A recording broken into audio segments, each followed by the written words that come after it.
여러분 안녕히 주무셨습니까? 가장 빠르게 만나는 글로벌 뉴스 분석 굿모닝 530 글로벌 1부 이주호입니다. 자, 미국 증시가 지난 밤 사이에 3대 지수 모두 상승한 채 마감이 됐습니다. 하지만 장중 내내 별로 좋지 못한 모습을 보이다가 장 막판에 상승으로 전환이 된 건데요. 일단 장중에는 부정적인 뉴스들이 조금 더 초점이 모였습니다. 먼저 고용 지표가 발표가 됐는데 주간 실업보험 청구 건수가 148만 건을 기록했습니다. 감소세는 계속됐지만 예상보다 부진한 실적이 이 두 개의 주 연속 나타나다 보니까 시장에는 좀 부정적으로 해석이 됐고요. 게다가 코로나19 확산에 대한 우려감도 존재했을 뿐만 아니라 정치적인 불확실성, 여러 가지 것들이 시장의 불안 요인으로 작용을 했습니다. 하지만 그럼에도 불구하고 장 막판 상승할 수 있었던 건 특별히 아주 큰 이벤트가 있었던 것은 아니었습니다. 다만 외신에서는 대형 은행에 대한 스트레스 테스트 결과가 5시 반, 이제 곧 나올 텐데요. 5시 반에 나오게 될 텐데 이에 대해서 시장은 좀 긍정적으로 바라보고 있다는 그런 소식으로 그렇기 때문에 시장은 좀 장 막판 상승했다, 이런 분석이 나오고 있습니다. 조금 전에 나이키의 실적이 발표됐는데 예상치보다 조금 못한 그런 실적이 발표가 됐습니다. 자, 지난 밤사이 어떤 일들이 있었는지 지금부터 좀 하나하나 차근차근 정리해드리도록 하겠습니다. 굿모닝 530 글로벌 1부 바로 출발하겠습니다.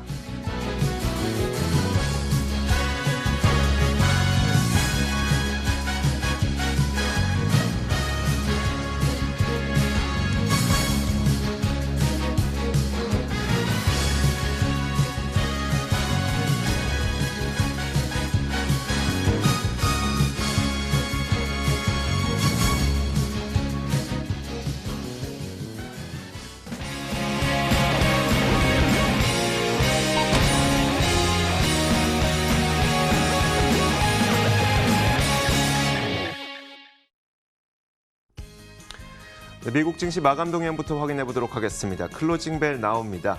자, 장해진 앵커 3대 지수가 창 막판 갑자기 상승한 채 마감이 됐네요. 네, 맞습니다. 현지 시간 25일 미국 3대 지수는 1%대의 상승세를 기록하면서 마감을 했습니다. 시장에서는 코로나19 재유행 우려가 여전한 가운데 고용 지표마저 실망스러운 수준을 나타내자 장 초반에는 하락을 하는 모습이었는데요. 하지만 장중 은행주들에게 호재가 될 볼커룰 완화 소식이 전해지자 반등에 나서줬습니다. 볼커룰과 관련된 소식은 외신에서 보다 자세히 전해드리겠고요. 또 장 막판에 투자자들이 연준에서 내놓을 주요 대형 은행들의 스트레스 테스트 결과에 대해서 조금 긍정적으로 나올 것이다라는 결과를 전망하면서 상승폭을 더 키웠습니다. 먼저 코로나19 확산 상황부터 또 한번 짚어봐야겠죠. 현지 시간으로는 24일 기준으로 코로나19 신규 확진자 수가 4만 5천 명이 넘는 것으로 나타났습니다. 이는 팬데믹 초반이었던 지난 4월 말 수치보다 9천 명 이상이나 많은 수준인데요.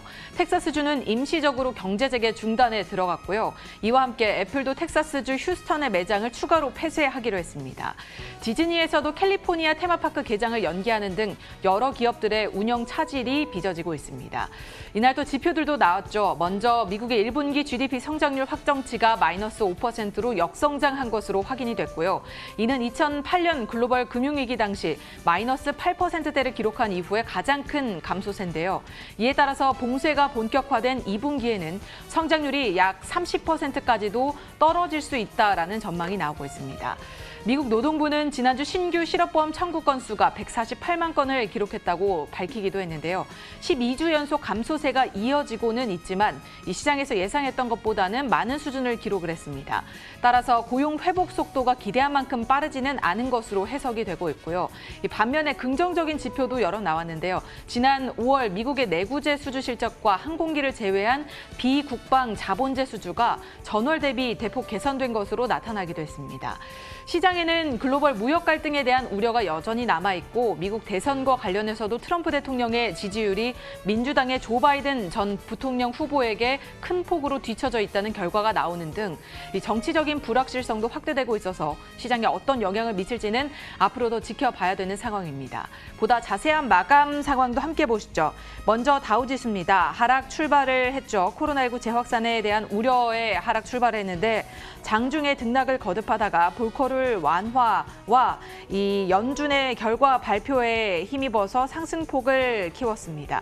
1.18% 올라 25,745포인트에 거래 마쳤고요. 이어서 나스닥 지수도 함께 보시죠. 1%대의 상승세를 역시나 기록을 했고요. 다시 만선을 돌파하면서 문을 닫았습니다. 이 초반에는 좋지 않았지만 막판에 급격하게 탄력을 받아서 상승폭을 키운 것으로 보입니다. 마지막으로 S&P 500 지수입니다. 1.1% 상승해 3,083포인트에 거래 마쳤고요. 나스닥과 비슷한 흐름을 이날 보여줬습니다. 이렇게 3대 지수 일제히 상승 마감을 했는데요. 상품 시장 이날 어땠나요? 자, 상품 시장도 하나씩 살펴보도록 하겠습니다. 먼저 국제 유가는 상승한 반면에 금값은 보합권에서 머뭇거리는 모습이었습니다. 자, 먼저 국제 유가 WTI 가격부터 살펴보도록 하겠습니다. 지난 밤 사이에 거의 3%가량 오른 채 현재 선물 시장에서 거래가 되고 있고요. 39달러 선까지 회복된 채 움직이고 있습니다. 자, 먼저 확진자 증가에 대한 우려에도 불구하고 몇몇 가지 경제 지표가 긍정적으로 발표가 되면서 이런 것들이 국제 유가에 도움이 됐다는 분석이 나오고 있는데요. 교통량이 증가하고 있다는 점이라든지 항공 수요가 바닥을 치고 반등하고 있다는 점, 이런 것들이 이 유가의 상승에 좀 보탬이 됐습니다. 여기에다가 어제 크게 하락했던 것에 대한 반발 매수세까지 겹쳐지면서 국제 유가는 현재 이 선물 시장에서 거의 2.8% 정도 오른 채 거래되고 있습니다. 39.11달러에 움직이고 있고요. 다만 이런 가운데 금 가격의 경우에는 코로나 확산을 좀 지켜보자는 관망 심리가 작용하면서 0.1% 정도 하락한 채 움직이고 있습니다. 1,772.3달러에 거래가 되고 있고요. 자, 이어서 국채 금리 살펴보도록 하겠습니다. 10년물 국채금리, 미국의 10년물 국채금리도 마찬가지로 보합세였습니다. 고용 지표가 예상보다 부진했다는 점 때문에 장중에 하락하는 모습이 보이게 됐습니다만 장 막판에 시장이 반등하게 되면서 이 10년물 국채금리도 반등하는 움직임이었습니다. 자, 그러다 보니까 0.683%에서 보합권에서 움직인 채 거래가 됐고요. 마지막으로 달러 인덱스까지 살펴보도록 하겠습니다. 0.24% 소폭 올랐습니다. 달러 강세까지 진행되는 건 아니지만 달러 약세에서 조금은 주춤한 모습입니다. 97.39달러에 움직이고 있습니다. 자, 이렇게 상품 선물 시장 살펴봤습니다. 글로벌 외신 확인하도록 하겠습니다. 자, 첫 번째 외신부터 살펴보도록 할까요? 네, 코로나19 재확산 우려에 따라서 가장 우려됐던 주 중 하나죠. 텍사스주에서 경제 재개 활동을 일시적으로 중단하겠다라고 밝혔습니다.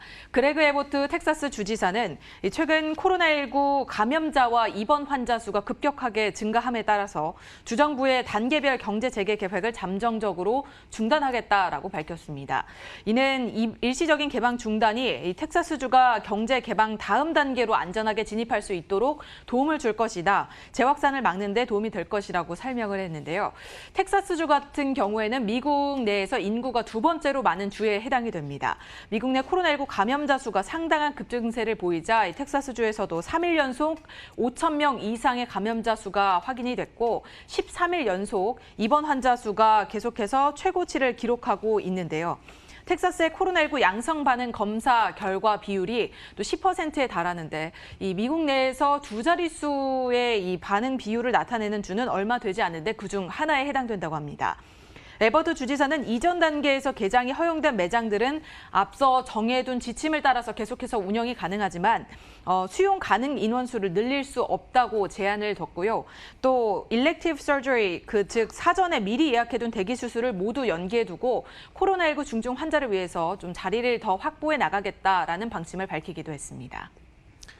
자, 코로나19 확진자 수가 늘어나고 있긴 하지만 그 대규모 투자가들과 프로트레이더들은요, 이제 본인들이 투자 판단을 할 때 확진자 수 자체가 그렇게 큰 변수는 아니라고 이야기를 하고 있다는 소식을 CNBC에서 전했습니다. 그렇기 때문에 그들은 아직 이 시장을 약세장으로 보지 않는다, 그런 내용인데요. 자, 그렇다면 과연 이들은 어디에 더 초점을 두고 있을까? 에버코어 ISI의 스트래티지스트, 그러니까 전략가는 처음 확산 당시에나 이 확진자 수가 시장의 주요 변수였고 지금은 신규 입원 환자 수와 치명률에 주목하고 있다고 설명했습니다. 확진자 수가 급증한다고 시장이 바로 하락하는 건 아니라는 의미겠죠. 자, 몇 가지 그림을 보면서 한번 이야기를 나눠보도록 하겠습니다. 자, 이 그림에서 나오는 이 파란색, 짙은 파란색 그래프가 바로 확진자 수고요. 옅은 하늘색으로 표현된 게 바로 치명률입니다. 나이대별로 나타나게 되는데 젊은 나이에서는 확진자는 많겠지만 치명률이 굉장히 낮고요. 나이가 많을수록 확진자 수는 적어도 그리고 치명률이 높아지게 됩니다. 하지만 최근에 이 확진자가 발생하는 그 나이대 중간값을 보면은 이 중간값이 굉장히 낮아지고 있다는 거죠. 그러니까 확진자는 많아져도 치명률은 높지 않다는 겁니다. 두 번째 그림을 한번 살펴보면요. 이건 신규 입원 환자 수입니다. 지난 3월부터 4월까지는 신규 입원 환자 수가 크게 늘어나는 걸 볼 수 있지만 5월부터 지금까지는 신규 입원 환자 수가 크게 줄어들거나 정체되고 있는 모습을 볼 수 있고요. 자, 마지막 그림도 한 가지 살펴보게 되면요. 이게 바로 일간 사망자 수입니다. 최근 확진자 수는 크게 늘어나고 있다고 얘기를 하고 있지만 실제로 여러분들 눈에 보이는 것처럼 일간 사망자 수는 지속적으로 줄어들고 있기 때문에 재확산 우려가 시장 우려 요인인 것은 분명하지만 과거와는 그 영향력이 사뭇 달라졌다는 것을 확인할 수 있습니다. 네, 다음으로 종목 소식 이어가겠습니다. 은행주들에 관련된 소식인데요. 이날 시장에도 상당한 영향을 미쳤죠. 은행주들을 돕기 위해서 볼커룰 규제를 완화하겠다라고 밝혀지면서 은행주들이 이날 급등하는 장세를 보였습니다. 미국의 금융기관 규제 당국이 대공황의 여파로 만들었던 이 제한들을 완화할 예정이라는 소식이 전해진 건데요. 미국 연방예금보험공사죠. FDIC의 임원은 이 볼커룰로 인해서 은행들을 제한했던 규제들을 완화시킬 것으로 보인다면서 은행들이 벤처캐피털이나 이와 유사한 위험 자산에 대한 대규모 투자를 보다 쉽게 할 수 있도록 허용해 줄 것이다라는 소식이 전해졌습니다. 여기에서 언급되는 볼커룰은 미국의 금융기관의 위험 투자를 제한하고 또 대형화를 억제하기 위해서 만든 금융기관 규제 방안 중 하나인데요. 또한 은행들이 자회사와 파생 상품을 거래할 때 일종의 증거금을 적립하도록 했던 규제도 완화할 계획이라고 합니다. 이 같은 경우에는 은행들은 수십억 달러의 가용 자금을 확보할 수 있게 되는데요. 일부 외신에서는 미국 통화감독청이 위와 같은 내용을 바탕으로 하는 볼커룰 개정 방안을 이미 승인했다라고 보고를 해서 상당히 긍정적인 신호로도 주목이 되고 있는 가운데 규정 개정을 위해서는 OCC 외에도 여러 기관들, 연준이나 상품선물거래위원회 등의 동의가 추가적으로 필요한 상황입니다. 여기에 방금 속보로 전해진 것은요. 연준에서 스트레스 지수를 발표를 했는데 은행들이 팬데믹으로 인해서 상당히 스트레스 지수가 높아져 위협을 받고 있는 상황인 만큼 은행들의 배당금을 조금 제한하는 조치를 내리겠다라는 소식이 전해지기도 했습니다. 이와 관련한 더 자세한 소식은 추후에 보도가 되는 대로 전해드리도록 하겠습니다. 자, 종목 한 가지 더 보도록 하겠습니다. 어제장에서 굉장히 큰 급등을 보였던 기업인데요. 음원 스트리밍 서비스로 유명한 기업이죠. 바로 스포티파이입니다. 스포티파이가 투자 의견 상향 소식과 함께 지난 밤 사이에 10%나 올랐습니다. 지난 밤 사이에 거의 10.13% 올라서 267달러까지 오른 채 거래가 마감이 됐는데 지금 제목에서 보시는 것처럼 골드만삭스에서는 이 스포티파이에 대한 목표 주가를 280달러까지 대폭 상향 조정했습니다. 기존에 골드만삭스가 이 스포티파이에 대해서 제시했던 투자 의견 목표 주가는 205달러였었는데 이걸 한 번에 280달러까지 거의 30%나 목표 주가를 올렸던 겁니다. 과연 무엇을 좋게 본 것일까요? 스포티파이는 사실 작년부터 팟캐스트 업체들을 인수해 왔고 그리고 최근에는 유명 셀럽들과 팟캐스트 계약을 체결하면서 주목받기도 했죠. 자, 골드만삭스에서도 마찬가지로 이 팟캐스트의 수익화가 잘 진행되고 있다는 점을 높이 샀습니다. 골드만삭스에서는 팟캐스트 시장이 아직 개척되지 않았다는 점을 고려했을 때 장기적인 수익성과 성장성에 매우 큰 영향을 줄 것이라고 평가했는데 그러면서 매수 의견과 목표 주가 상향을 한 것이죠. 스포티파이는 이런 기대감 덕분인지 지난 3개월 동안 주가가 100% 정도 오르기도 했습니다. 자, 이렇게 글로벌 외신 살펴봤습니다. 맨해튼 나우 이어가도록 하겠습니다.